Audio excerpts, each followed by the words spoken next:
Welcome to Coming from Left Field, where we have conversations about politics, books, and current events with your host, Greg Goddles and Pat Cummings.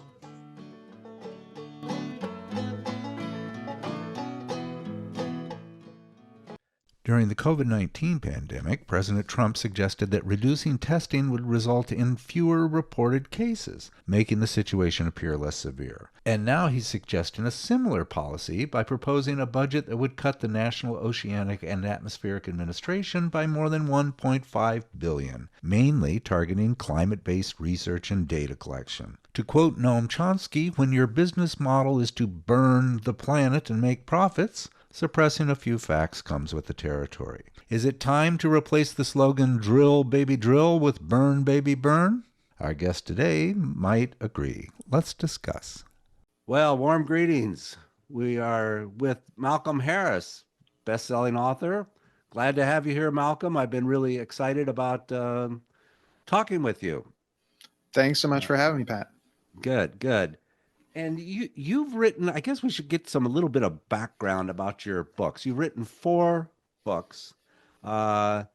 Kids These Days, which was in 2017, which is about the millennials kind of getting screwed and being cast out as lazy and entitled. The other one, I can't mention the other one of your book because we broadcast into Tacoma on FM radio, and so the FCC wouldn't let me say it, but it's S is all effed up, and it's again looking at the theme of contemporary capitalism and exploring the system economic problems that we're dealing with. Your third book, Greg and I just loved this book. And that was Palo Alto.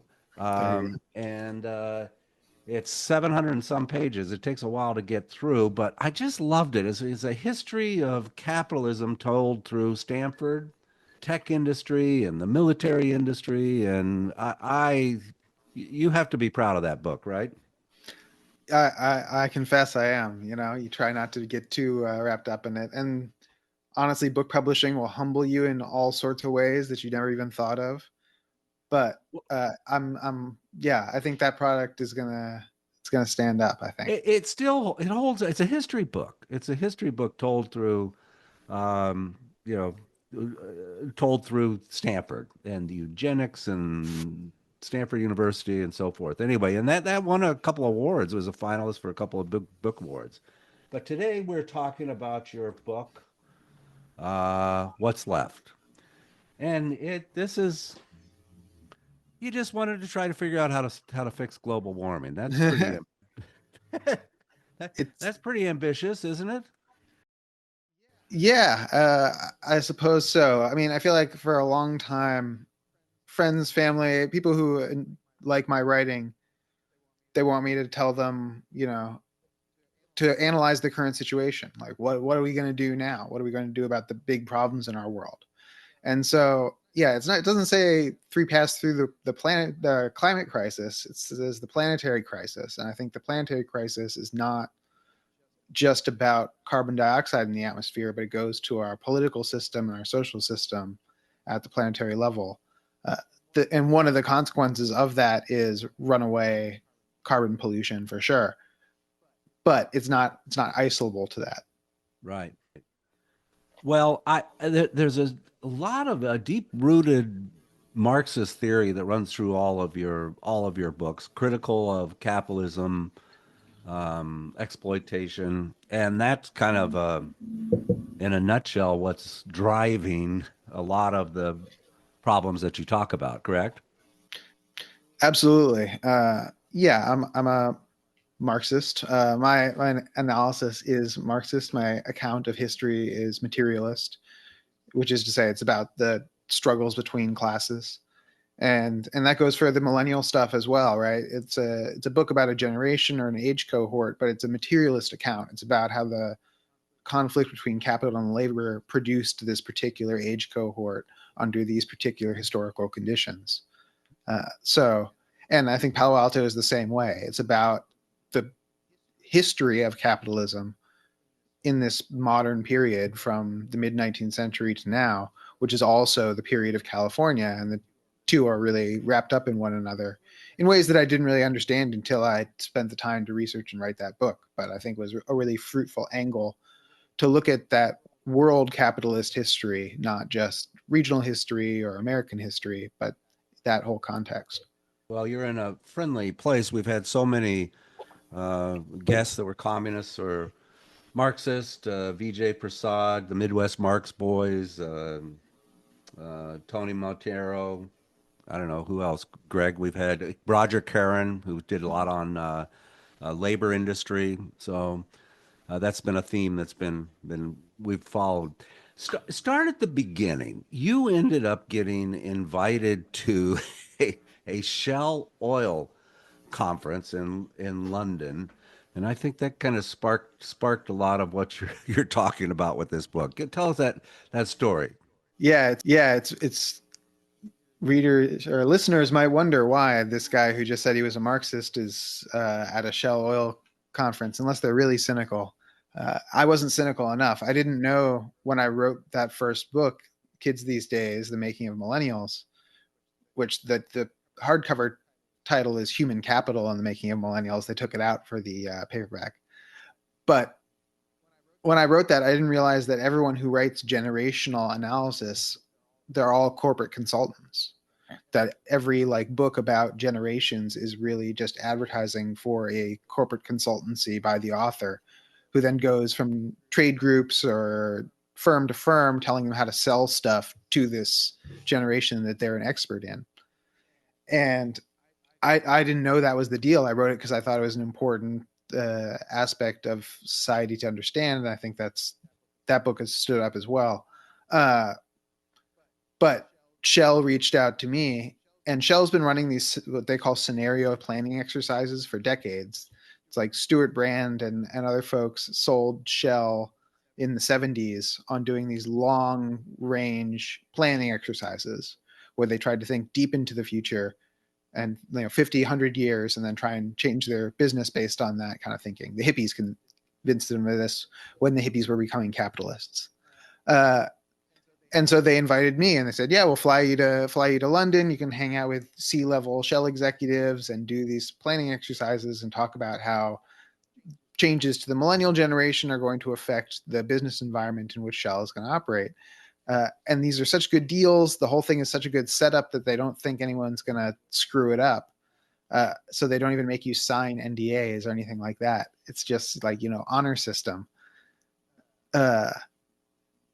So I said I would go, and then I sold an article to New York Magazine about my experience talking with them about how they were thinking about climate change.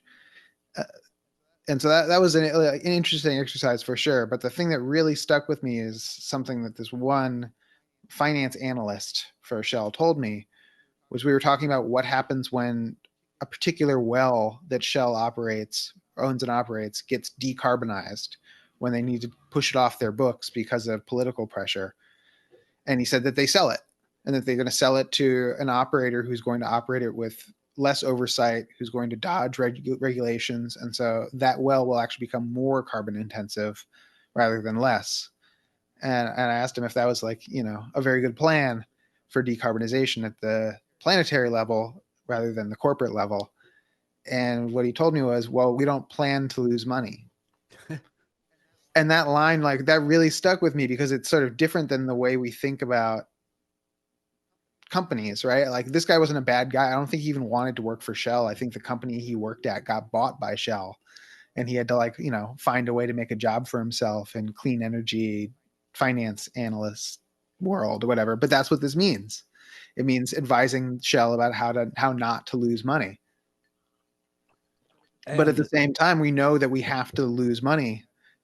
Someone has to strand these assets. We can't afford at the planetary level to burn even the discovered fossil fuels.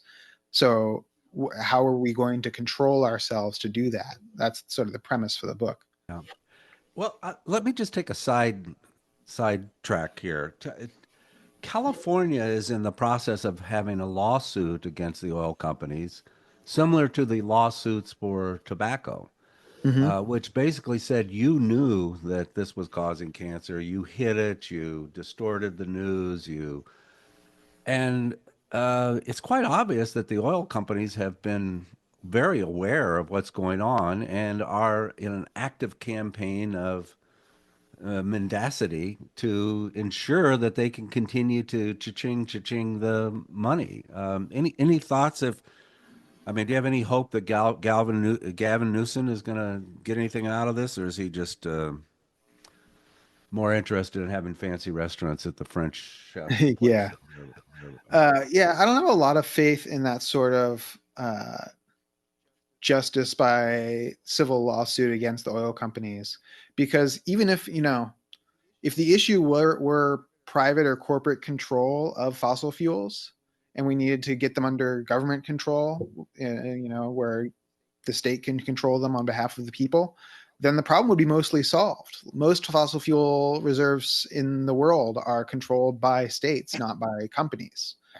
And so I don't think this is an issue of bad corporate behavior. And I don't think those countries are even not acting on behalf of their people, because it's not like only unaccountable governments that behave this way. It's every government behaves this way, right? The ones that manage their fossil fuel reserves. No country in the world has says we're not going to use our fossil fuel reserves because we think it's bad for the planet. So the problem isn't bad corporate behavior, and so we can't solve it by trying to hold corporations responsible, because they didn't really cause global warming. It's the entire social metabolic order that caused global warming, and that's what we need to change. I'm kind of in awe of how all this conversation goes on kind of in the shadow of Reaganism, because every generation has to relearn what the last generation found out at the last minute when it was really too late to do anything about it, and then they discovered it again. But Reaganism really recreated this notion that corporations had a conscience, that corporations really cared, and some didn't.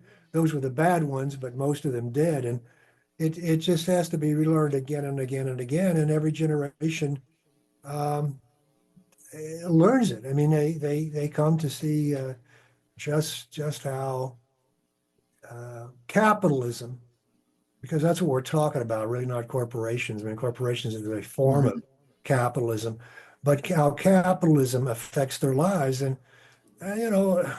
it's easy. I don't blame people for falling into it. I don't blame people for misunderstanding it. Part of the legacy of Reaganism is this idea that civil actions can solve problems.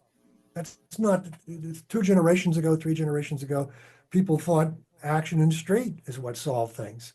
In the 60s, people didn't hesitate and say, well, let the lawyers take care of this. But today, it's understandable, because that's the way the shadow of Reaganism is. I mean, the media fell right in line, and educational system did, universities did, and so on. So, yeah. Well, there was a counter-revolution.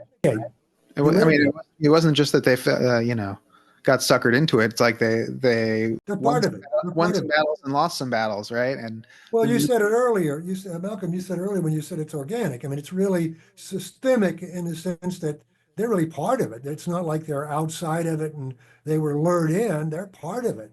I mean, the people that own the media corporations are corporation owners, just like their brothers and sisters in corporate America. But also, teacher pension funds, right? And so if we shut down all the private oil companies tomorrow, or we force them to bankrupt themselves, that would ripple throughout the economy, right? That would destroy people's jobs. That would destroy people's ability to fill the gas tank on the vehicles they use to drive to their jobs. That would destroy, people's retirement accounts that they're relying on monthly checks from. And so this is it's systemic, means that we can't find just one set of villains, because even people will fight for their right to work at those flaring oil wells that Shell sells to bad operators, right?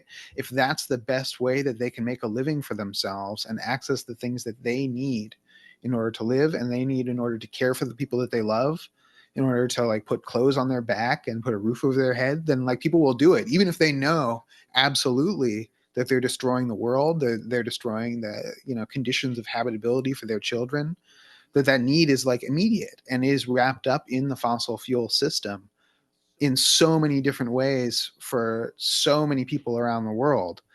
And that's a different problem than we usually think of climate change as, right? We think of climate change as like some bad corporations or some like short-sighted governments, but it's something that like ties us all in, you know, that goes to the very basis of how we can make livings for ourselves in this world. And so that's what I think needs to change. So let's get back to your book. You have three paths. What is the title of the book? Three paths through planetary crisis. Okay. So you have three ways of you can kind of maybe we can get out of this, or maybe we can view these as possible solutions. The first is market craft. Give us a 30,000 foot view of market craft and what that entails. Yeah, market craft is this term coined by the political scientist Stephen Vogel. And he compares it to statecraft. He says market craft, which is creating the conditions for private actors, is just as important part of government as is statecraft, as is like foreign relations. You know, it's like the big central part of domestic governance is creating the conditions for private economic activity. And so that perspective says the market is not some primordial god. It is not some like, you know, human nature that is rooted in all of us. It is not the truth of society. It's a tool that societies of people use to accomplish the things that they want to do. And so if we want to create an economy that creates decarbonization, we have a number of market-based tools to do that. And I find this like fundamentally different than the sort of green capitalist ideas, which I think are market fundamentalists, that says that the government just needs to help the market find the solutions. And this says, no, the government decides what the solutions are and then helps the market get there, right? And uses the market to get there. The solutions themselves are socially planned.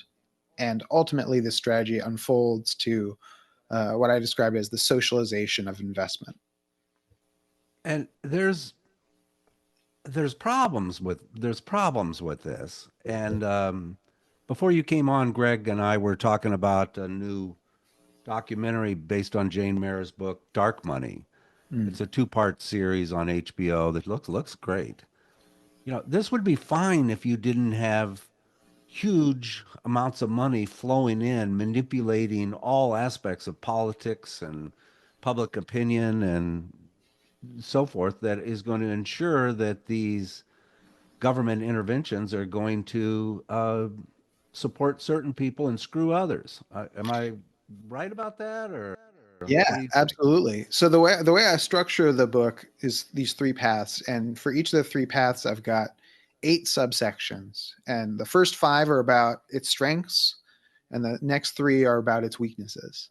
And so some of the weaknesses of the market craft strategy are that capitalists don't necessarily believe in market craft. Capitalists might be market fundamentalists and decide that they are the ones who get to make the rules ultimately, and that the democratic will is a product of the market itself.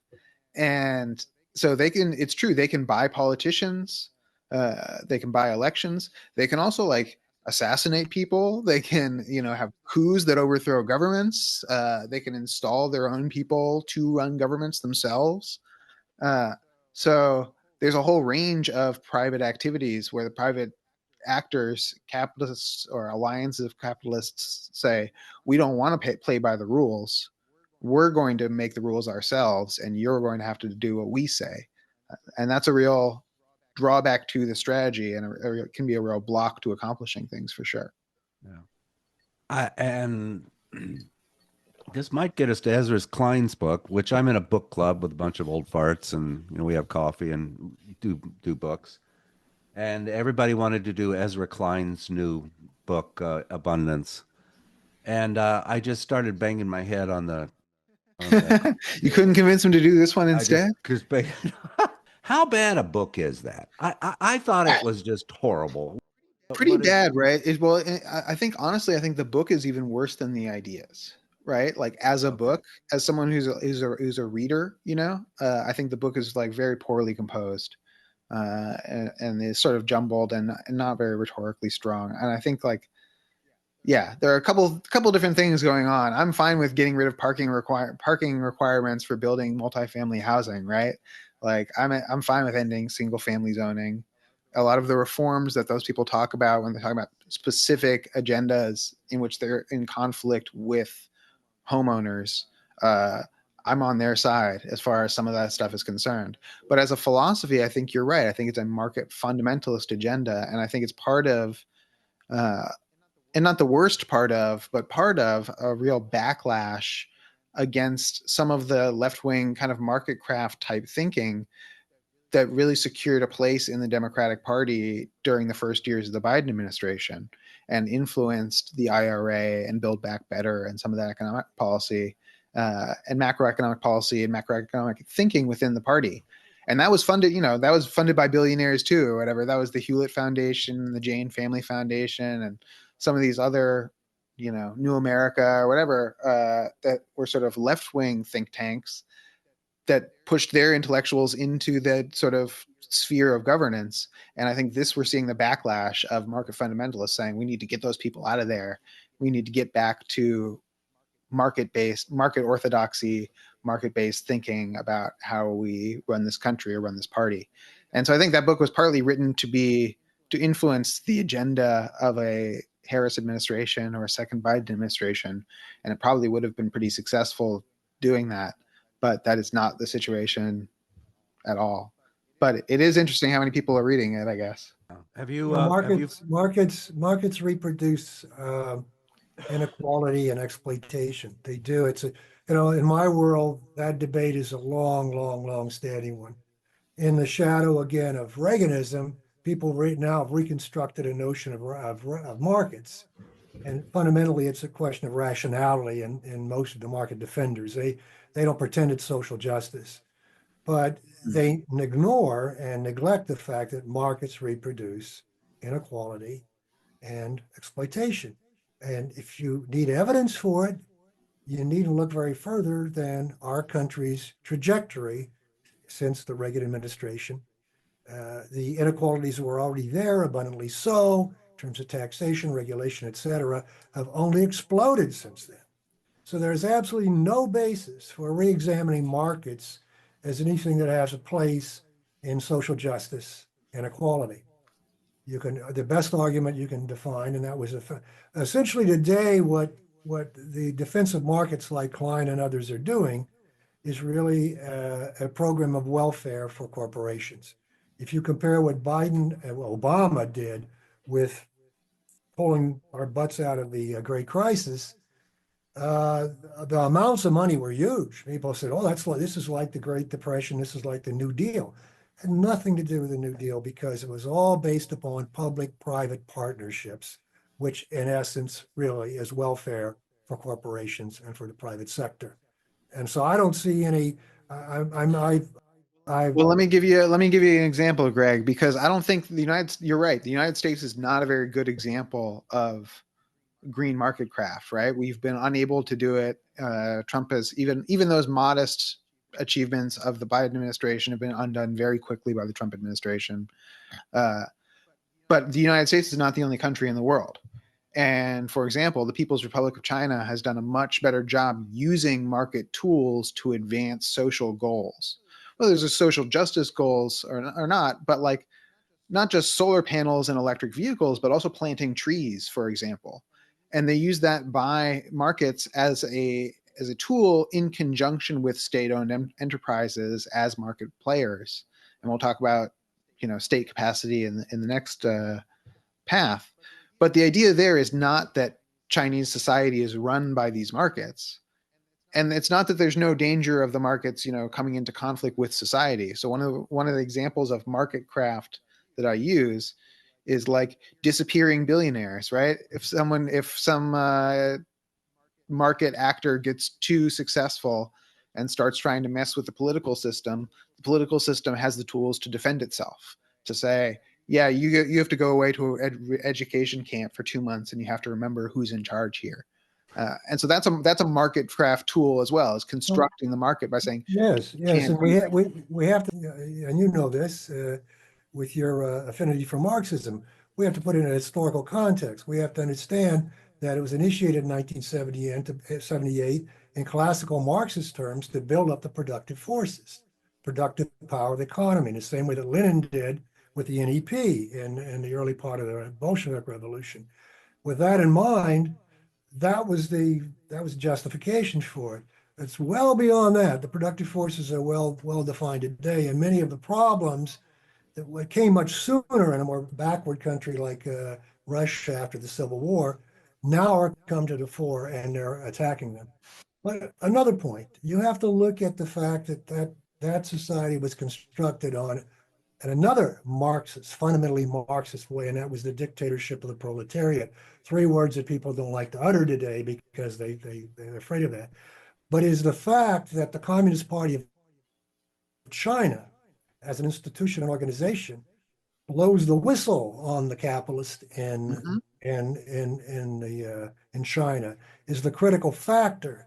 And if that's the critical factor, it's absent from all the other capitalist countries. Absolutely, So, absolutely. so my friends that point to the People's Republic of China have to understand it's a political economic phenomena, and the politics of our country are not compatible with the change every 4 years.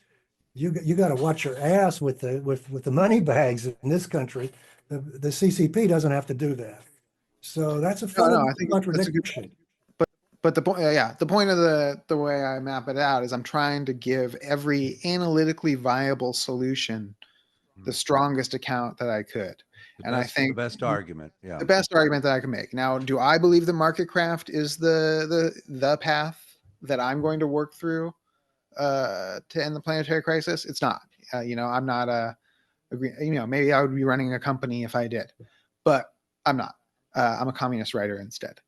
Right. However, I think both for like the rhetorical value and for people's understanding, and as an intellectual exercise for myself, it was important to give the strengths and even account of the strengths and weaknesses of every analytically viable solution to this historical situation. And I think someone, even if there's someone within the Chinese Communist Party, is saying like, look at the way we've produced the tools that we need globally for decarbonization, right? We don't need generic productive forces. We need the specific forces of production that produce global decarbonization without sinking everyone's quality of life, both because that would be an abominable thing to do and because it would destroy the political context for achieving that in the first place.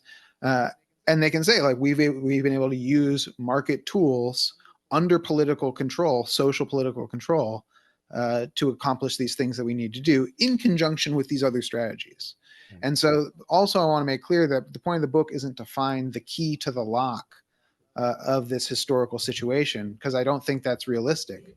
The realistic thing is that people are going to be working, good people with progressive intentions, are going to be working under each of these three strategies in the relevant historical period. And so we need to find ways that they can relate to each other.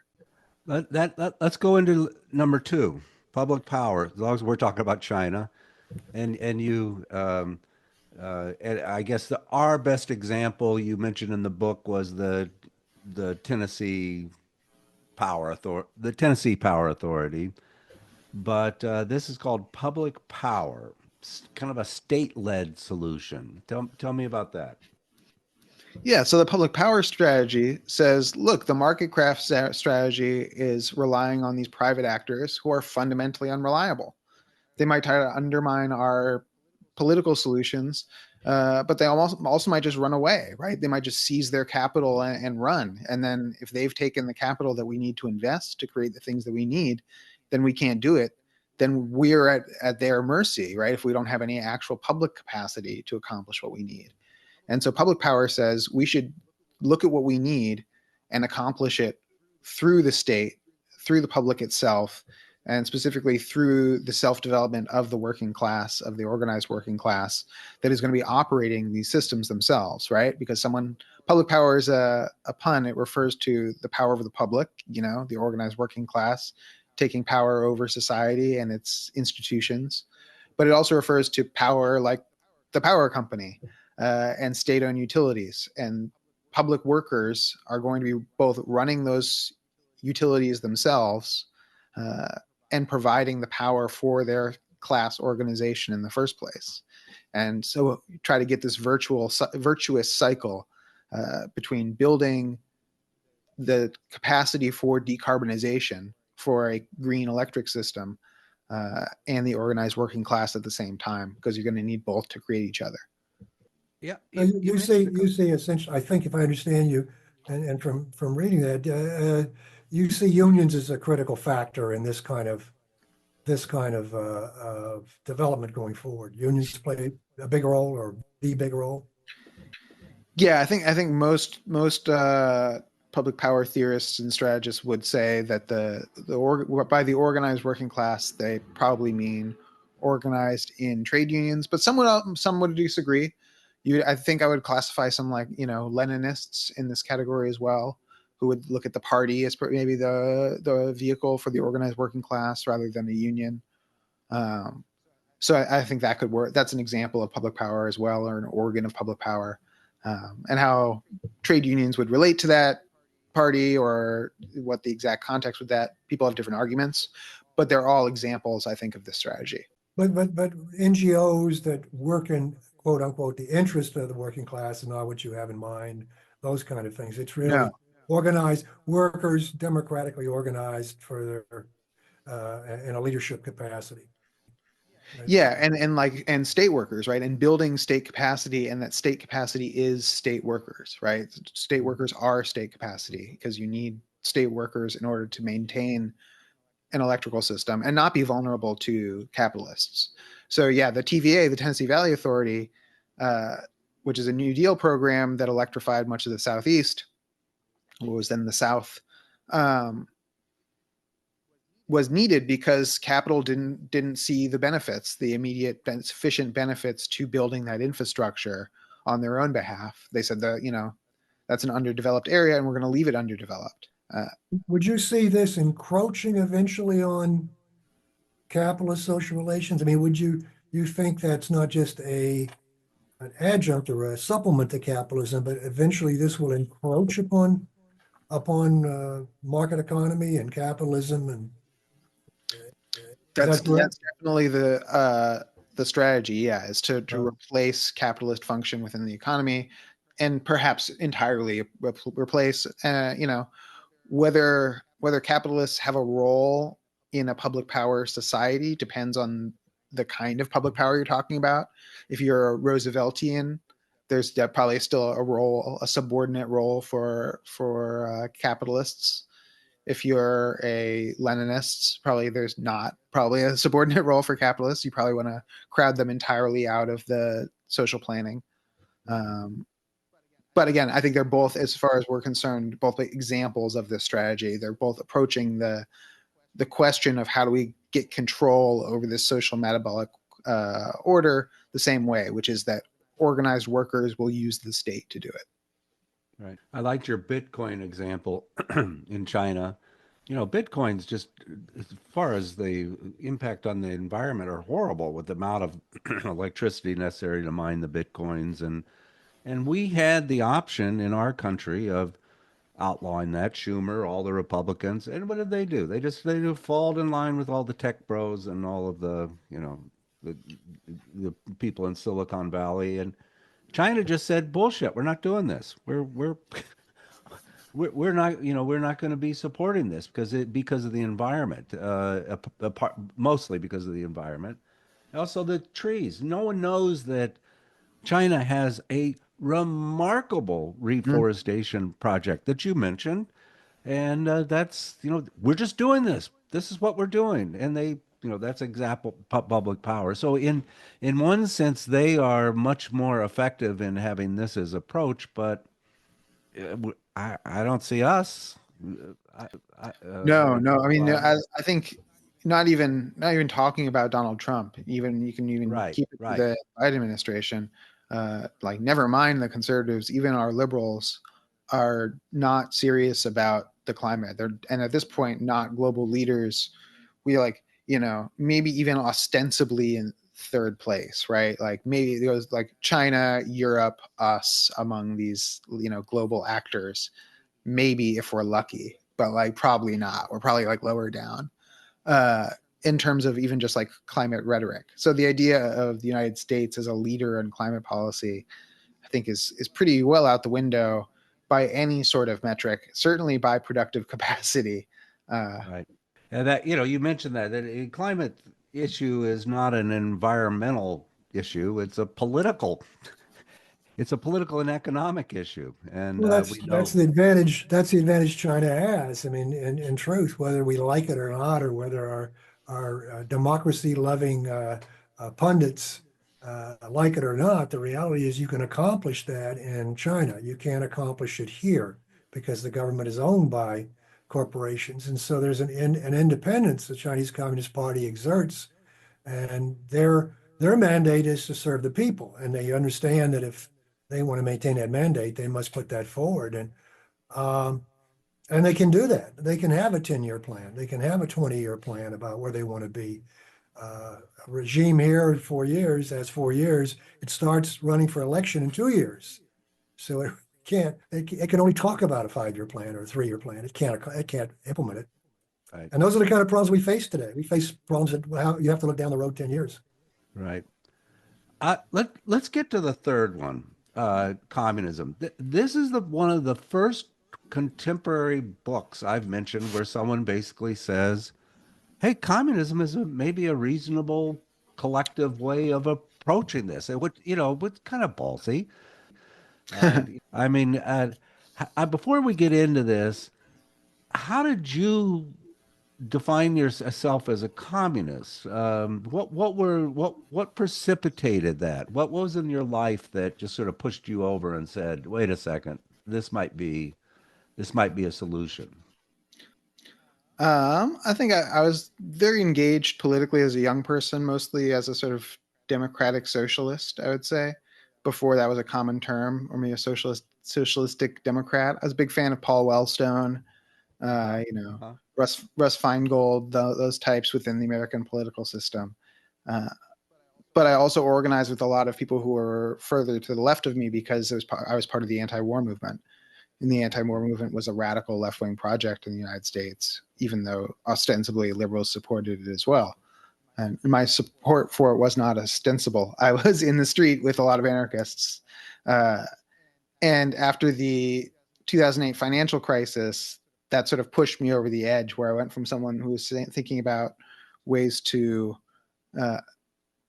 save and improve the system to ways to overthrow and replace the system. Well, Greg got into it by having a father, a caregiver that was a coal miner in Central Illinois. That and he kept all of his receipts of how much he made every week. I don't know. Tell that story, Greg. Yeah, 47 years in the mines, and I don't know why he kept them, but I've got his weekly pay stubs. I've got him. In fact, I've got him in the box that's holding up the camera here. But I just want to say I'm one of the things that really buoys me up in these desperate and ugly times is the fact that folks in your generation have quickly morphed. And again, in the shadow of Reaganism, where all of your generation was affected in the schools and so on with it, have morphed to the Democratic Party and social justice, and some of the left figures in the Democratic Party moved on to Bernie Sanders and made the word socialism, which in my era, my name's on I have 2 ID numbers with the FBI for my communist activism. So when I feel that the word socialism takes new legitimacy, I give your generation all the credit for that, Bernie Sanders and your generation.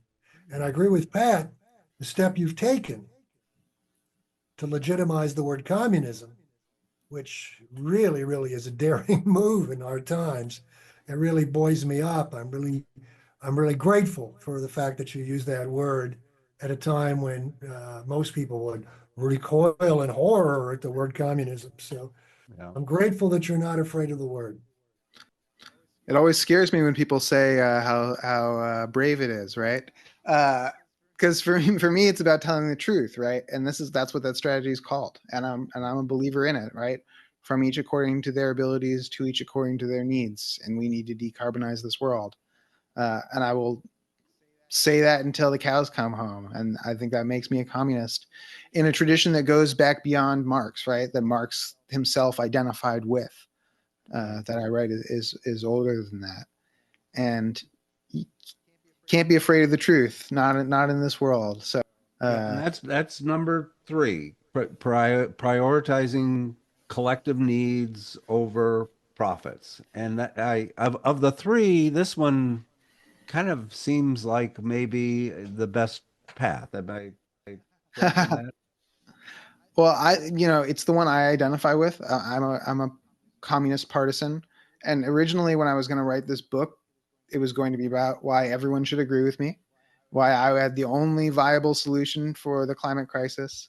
And then I thought about that both rhetorically and analytically, and I convinced myself that it wasn't true, that, there were other analytically viable solutions that I had to consider.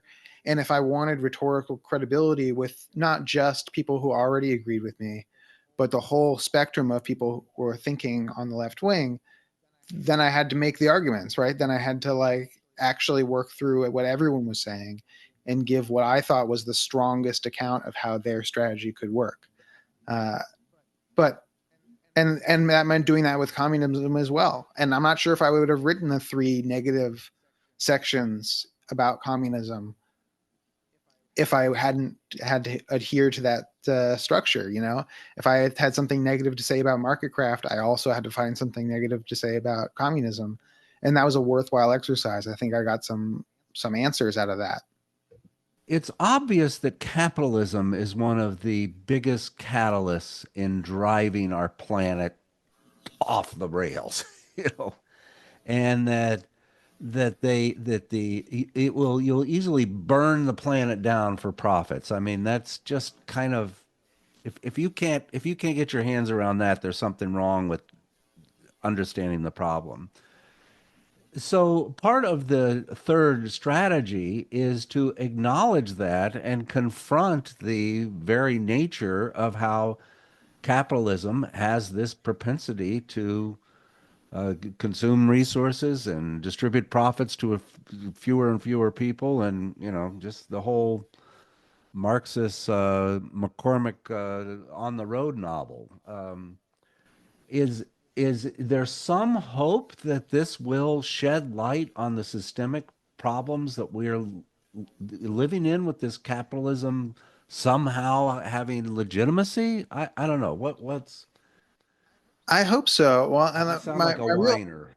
my real hope is that this communism section helps people understand the question of needs and how we could meet our needs, and to understand decarbonization as a collective need that a value-based system, a value-based social metabolic order has a lot of trouble addressing.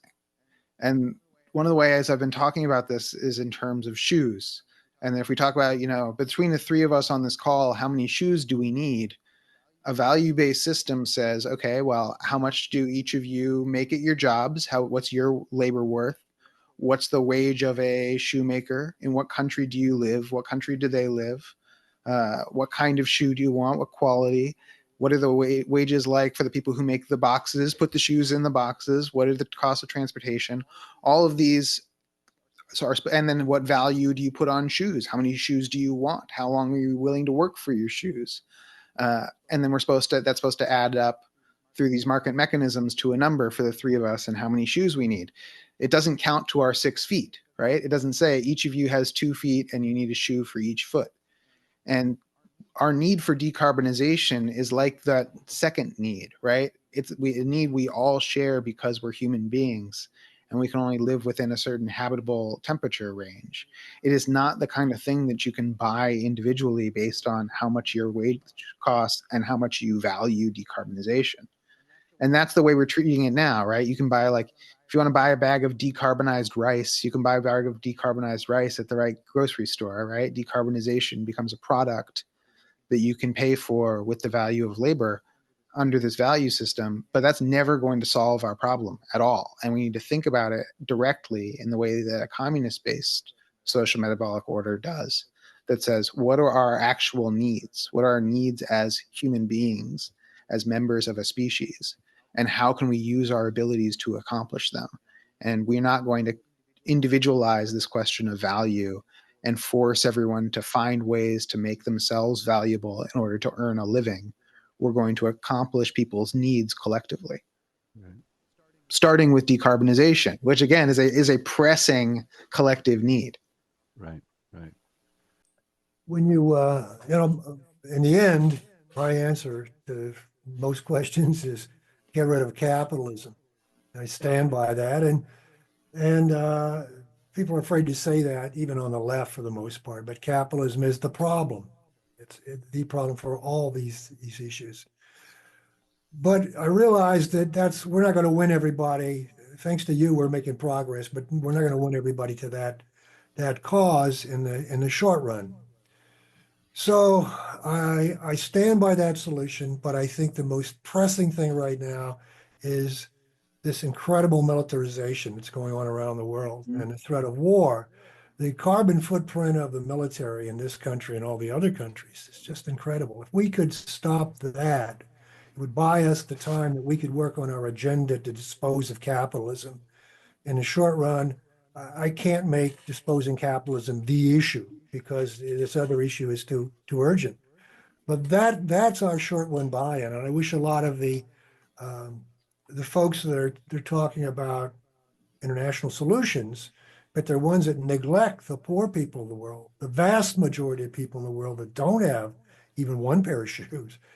But stopping war and that incredible waste that war brings and militarization brings. I mean, Germany's going to go from 2% to 5% of their total budget for militarization. That's 3% stolen from children. Not even just stolen from the people it could be spent on within their society, but then it makes waste of other people's societies, right? Then it gets dropped on Gaza, it gets dropped on Yemen, and it makes waste of societies there, right? Like Gaza had one of the most advanced solar agroecological systems in the world. And that was partly because they were shut off from water resources in a bunch of ways and a bunch of other things by the Israeli occupying authorities. But the way that the people of Gaza made something out of that situation is an example of the kind of ecological leadership that the world needs. And that's been destroyed, like absolutely destroyed by the Zionists. And so we need to think about that as part of our ecological problem, right? As part of our social problem. And as an example of the worst of what can happen. And so I think anti-militarism is one of the points of coherence for everyone on the left. If you consider yourself a progressive, you need to be an anti-militarist. And I think that's somewhere that the abundance agenda stuff really fails, because they're in coalition with militarists, with military contractors, people who think build means build a drone army to fight China, you know? And we have to draw a hard line and say that stuff is inhuman. It is destroying the world when we need to build. And we can't base our society off the bombs that we drop on other people's children. On a different note, how hard is this book tour? You must be just going. I mean, you're busy with this, right? Well, I'm home now. I did do like 13 events in 2 weeks or something crazy like that. But it was a lot of fun. It was really great to see so many people and get to talk to so many people and feel where people are at. And I got to say, people are starving to hear a progressive political agenda, starving to hear that we're going to win and they're going to lose. And that's just true. I believe it. And I will keep saying it. And if people will come out to hear me say that, I will tour around the country, day by day and tell them so, at least until I have to get home to my 1-year-old. Right. I've streamed a couple of your your visits, and man, the crowds are embracing. People are on track. They're tracking. It must make you feel good that the years of sitting in front of a typewriter, pre and post kid, you had a kid, half the book with the kid, half the book without the kid. Is that right? Yeah, I wrote it around my wife giving birth and her maternity leave from work, so that I could tag in when her maternity leave was over. Um, so those are the conditions, and it's dedicated to him. Yeah. It's totally off the subject, but my wife and I, when we had very young children, before we'd go to bed, we'd walk into the bedroom door and just sit and stare at them for 5 minutes. And Oh yeah. do you do that? Well, we've got a more technological version, which is that it's the screensaver on our television. We'll just go to an album of pictures. So we call it watching the Charlie Show because we'll just sit there and watch slideshows Okay. of pictures. There He's you got go. so we can always we can track how old he is. He was born on New Year's, so we can. It's always very easy to see how old he is based on the date. Uh, so yeah, I know exactly what you're talking about. But people are they're nice to you. I didn't, nobody other than the New York Times book report, which is, typical. They hire smarmy people to kind of sometimes write reviews. Although it wasn't a horrible review, it's like he didn't. It bugs me as something as important as the New York Times. He just didn't kind of understand what you were talking about. Is that? Well, hey guys, tell me about it because Pat sends me that review, and I refused to buy the New York Times, and they wouldn't let me in. I'd used up all my free ones. It was Adam Tooze, is someone I kind of have a high regard for, but I couldn't read it. So tell me what did he say? Well, you can always, for those people who, like myself, have unsubscribed from the New York Times because of their miscoverage of the Gaza war, uh, you can always write archive.ph/ before a URL, pull up the cached version, and read any article there. Usually, that trick usually. Well, it wasn't totally negative, but I just think he didn't quite get the gist of the arguments. That was my No, it wasn't totally negative. What wasn't it totally negative. was totally unhelpful, which he knew. I'm sure he knew when he was writing it, because the way book publicity works is that if you get a mixed review, you take the nicest line you can find, and you use that as positive publicity for the book. And that's one of the benefits. If someone hands it to you on something that you can use to promote the book. He didn't give me one. He very specifically, even though it was not particularly critical of the book itself, did not give me one thing I could use. So for people who know how to read and write book reviews, it was like personally aggressive in a way I found strange, given that I've never met the guy. So he's working through something. Well, the fact that it was in the New York Times is sufficiently suspicious. So even if I liked Adam Tooze, I don't like him if he writes for the New York Times. No. I- Well, and I don't think I don't think the Times tried to sabotage me by assigning Adam Tooze the book. I think that was a perfectly legitimate assignment of a reviewer for this book.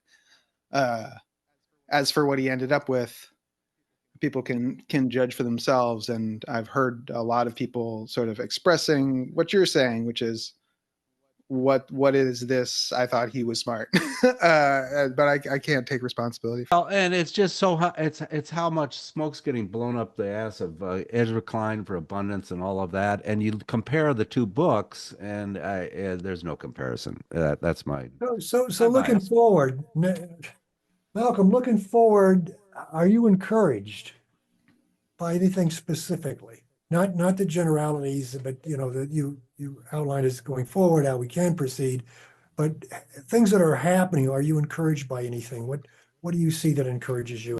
Yeah, I can even just talk about, like, in my neighborhood in Philadelphia, there's so much left-wing activity, and it's right now the problem is that it's really poorly coordinated, right? There's a whole ecosystem of people doing different things, not communicating with each other, not building something larger. But the fact that there's like so much people doing, like, whether it's food distribution, whether it's gun safety courses, whether that's book groups, whether they're political meetings, labor organizing. The people, they started up like the Jewish Labor Bund in Philly again, which is an interesting development. so there are like people doing 100 different things, and the question is, how do we create an ecology out of that? How do we create a movement out of that? So one thing I've been working on with my friend Susan is a calendar. It's called philocal.com. If you've got anybody in Philadelphia, listeners in Philadelphia, watchers and viewers in Philadelphia, check out philocal.com, PHILACAL.com. And it's a like holistic, non-sectarian events calendar for progressive minded people, because we need to like start thinking about how we build something more out of what people are already doing, because people are already doing so much. Historically, that's been the role of political parties. And of course, too many people are still linked to the Democratic Party, and that's really a burden on going forward. So it's hard to project going forward without a political party that can gather together the various causes, the various forces, social forces that are out there. It's true, but so then we got to try and find containers, right? We need to make the containers, and maybe a party emerges out of that, right? Maybe people start seeing each other at the same events, and some of these events are run by different parties, right? There are probably 5 communist parties operating within Philadelphia, so it's not like we don't have any parties. It's that we have too many, maybe some would say. Maybe. What's your next book? The next book is called. The working title is Convenienced with a D. How making things easy made life worse, I think is the working subtitle. So stay tuned. 2 years, it'll probably be. Well, you've been 2 years, 2 years, 2 years. So you might be slowed down a little bit with the kid, but who knows? So. Well, that's what not according to my contract, so we'll see. I mean, people ask me like, "Oh, you wrote another book? Like that's crazy." And I always say like, "Wow, you went to work again this week? Like, didn't you go to work last week? You go to work every week? You gonna go again next week?" Malcolm, I'm a huge fan. I swear, I really am. I've bought like 3 copies of Palo Alto and gave to friends. Some of whom made it through them, others didn't. But it's you're a breath of fresh air. You have a different perspective on things. It's much needed, and I wish you all of the success and luck. And how should we follow you? What should I link in the description? Just your Twitter account? Yeah, you can link the Twitter account if you want, or really just the books is. Okay. You try to get people to read the books rather than follow the social media, but if you got to do one to do the other, then so be it. Well, we should. They should. It's. Any final thoughts, Greg, before we send? It's great talking with you. It really is. I appreciate it. Again, I thank you for legitimizing to some extent, a small extent, but important extent, the word communism. So yeah, thank you for that. If nothing else, you can rely on me for that, Greg. Thanks so much, guys. I really appreciate the conversation. Good. Thank you. Thank you.